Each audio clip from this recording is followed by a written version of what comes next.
அத்தை, காஃபி கேட்டிருந்தீங்களே அத்தை, இந்தாங்க அத்தை காஃபி. அத்தை, அம்மா வீட்டுக்கு போய் 2-3 மாசமா ஆயிடுச்சு.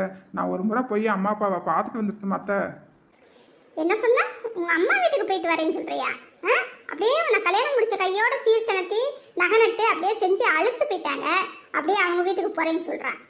உன்னை கல்யாணம் பண்ணிட்டு வந்ததுலேருந்து ஒரு மண்ணுக்கும் பிரயோஜனம் இல்லை. ஒரு வரவையும் காணும், ஒன்னையும் காணும். அப்படியே அம்மா வீட்டுக்கு போறேன்னு சொல்றான். அம்மா வீட்டுக்கு போய் வேலையை பாரு மருமகளே. அத்தை, நகை நட்டு செஞ்சாதான் அவங்க வீட்டுக்கு போகணும் அத்தை. அம்மா அப்பா என் மேலே எவ்வளோ பாசமாக இருப்பாங்க தெரியுமா அத்தை?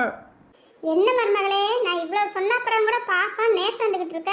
என் வார்த்தைக்கு கொஞ்சம் கூட மதிப்பு கொடுக்க மாட்டியா? போய் வேலையை பார்ப்போ. உங்க அம்மா வீட்டுக்குலாம் போக கூடாது. அம்மா அம்மா. என்னம்மா கீதா? அம்மா இங்கே தான் இருக்கேன், வாமா. என்னம்மா இப்படி கோவமா இருக்க? என்னாச்சுமா? ஏன் இப்படி மூஞ்சி மாறி போயிருக்குது? என்னாச்சு என் செல்ல மகளுக்கு? அம்மா, நான் நேற்று தான் நம்ம ஊர்லேருந்து வந்தேன். எங்கள் மாமியார் அதுக்குள்ளேயும் ஊருக்கு கிளம்பி வான்னு பொழுதுனேக்கு ஃபோனை போட்டுக்கிட்டே இருக்காங்கம்மா. என்னம்மா உன் மாமியார் கடைக்கு ஒரு நாளைக்கு கூட என் பிள்ளை என் வீட்டில் வந்து இருக்கக்கூடாதாம்மா? அதுக்குள்ளேயும் ஃபோனை போட்டு வா வான்னு சொல்லிக்கிட்டு இருக்கா. வீட்டு வேலையை ஒரு 2 நாளைக்கு அவளா பார்த்தா என்னம்மா அப்படியே உடம்பு குறைஞ்சி போகுமாம்மா? அவளுக்கு சதை வத்தி போகுமா? நீ மாப்பிள்ளைக்கு ஃபோனை போட்டுக்கிட்டா, மாப்பிள்ளைக்கு ஃபோன் போட்டு அம்மா வீட்டில் ஒரு வாரம் இருந்துட்டு தான் வருவேன்னு சொல்லுமா.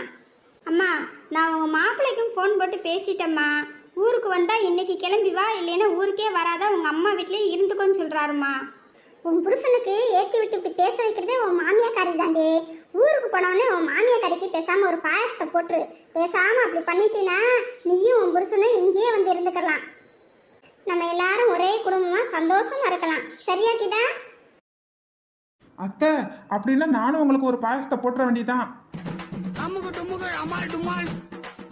என்ன வீடியோ பார்க்கும் உறவுகளே, இந்த வீடியோ உங்களுக்கு பிடிச்சிருக்குன்னு நம்புறேன். இந்த வீடியோக்கு லைக் பண்ணிடுங்க. மறக்காம நம்மளோட சேனலை சப்ஸ்கிரைப் பண்ணிட்டு பாருங்க. அடுத்த ஒரு வீடியோல பார்க்கலாம். பாய்.